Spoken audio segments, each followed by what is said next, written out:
You will fail your way to greatness. Most people allow their fear of failure to outweigh their desire to succeed.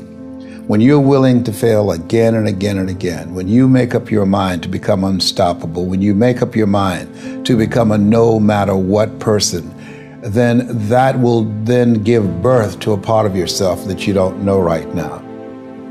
Imagine, if you will, being on your deathbed and standing around your bed, the ghost of the dreams, the ideas, the abilities, the talents given to you by life, and that you, for whatever reason, you never went after that dream. You never acted on those ideas. You never used those talents. You never used those gifts. And there they are standing around your bed, looking at you with large, angry eyes, saying, "We came to you, and only you could have given us life. And now we must die with you forever." See, most people stop short of their dreams and park and get off the highway of life because of the rejections of life. You will always be rejected. It's no big deal. Jack Canfield said rejection is a myth. It's not like when somebody says no and then they slap you. No, it's just, to me, make no your vitamin. Get excited about the no. Why? Because every time someone says no, that brings you another step to a yes. You're getting closer. Trust me, you will win if you don't quit. You will win if you don't quit. Even a broke clock is right twice a day. As you go through the challenges of life and you look at it and embrace whatever comes to you, don't run from it. Step toward it. Don't try and duck it like most people do. See, most people want it easy. See, if easy come, easy what? Easy go. See, but when you go at what you're going to deal with and you deal with the difficulties of it, when you handle those hard things close at hand, making those hard decisions right now that you don't want to make, learning those things that you don't like to do, but you know that in order for you to get where you want to go, this is one of the hoops that you have to flip through. And I'm saying to you, whatever you got to do it, because if you don't, life is going to whoop you until you surrender. You have something that you brought to the universe, and that if you decide that my life deserves my developing this what I do well, and becoming the best at it, and mastering myself, and seeing what I have within me, if you decide to drop your buckets where you are and develop your gifts, I grant you, you'll never ever be without. I grant you that your gifts will take you places that will literally amaze you. I grant you that if you begin to work to develop your gifts, you'll develop a strong sense of happiness. You'll get a larger vision of yourself, because part of beginning to get a larger vision of yourself, all of us need some area of our lives where we can have a feeling of competence. That people know when they think about this area, that's something you do. That you eat and sleep that. And that you do that. You do that. Changing is not easy.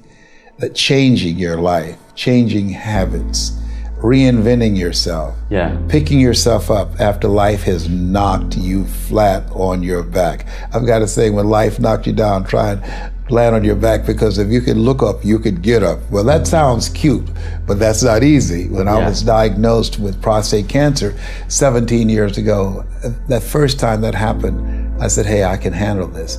Then when it came back a year later, last year, 17 years later, and this time it metastasized to 7 areas of my body and ate 40% of my T1 vertebrae. Now the stakes are higher. Is this life saying, okay, Mr. Motivator, you beat cancer the first time. What you gonna do now? I started laughing. When the doctor told me, he said, why are you laughing? Are you in denial? I said, no. I said, I feel like Mother Teresa. He said, what do you mean? She said, Lord, I know you know how much I can bear. I just wish you to have so much confidence in me. I said, the stakes are higher. So I've got to dig in and got to fight more, because at the end of the day, life is a fight for territory.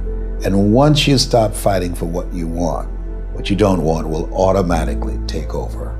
And so it's a fight, it's a challenge in life every day. And what we have to do is embrace it. What we have to do is see it as a project to be worked on. In life, you will always be faced with a series of God-ordained opportunities, brilliantly disguised as problems and challenges. And so I see even cancer as a gift, as a God-ordained opportunity. If you died today, what dreams, what ideas, what talents, what books, what music, what leadership, what voice will die with you? There are a lot of people who are biting their fingers in fear that they might lose their jobs. But there are few people who have decided within themselves, I'm going to make it. Some people aren't waiting to be cut. Some people are moving on their own because they feel within themselves, I've got what it takes to make it. They're not afraid about tomorrow because of how they see themselves, because of what they feel that they deserve, because of what they feel that they can create for themselves. Because these people have decided, as they look at the future, as they look at themselves, there's a way. Where there's a will, there's a way for me to begin to create a way out of no way. And when you have that kind of consciousness, when you have that kind of spirit, nothing can stop you. Nothing.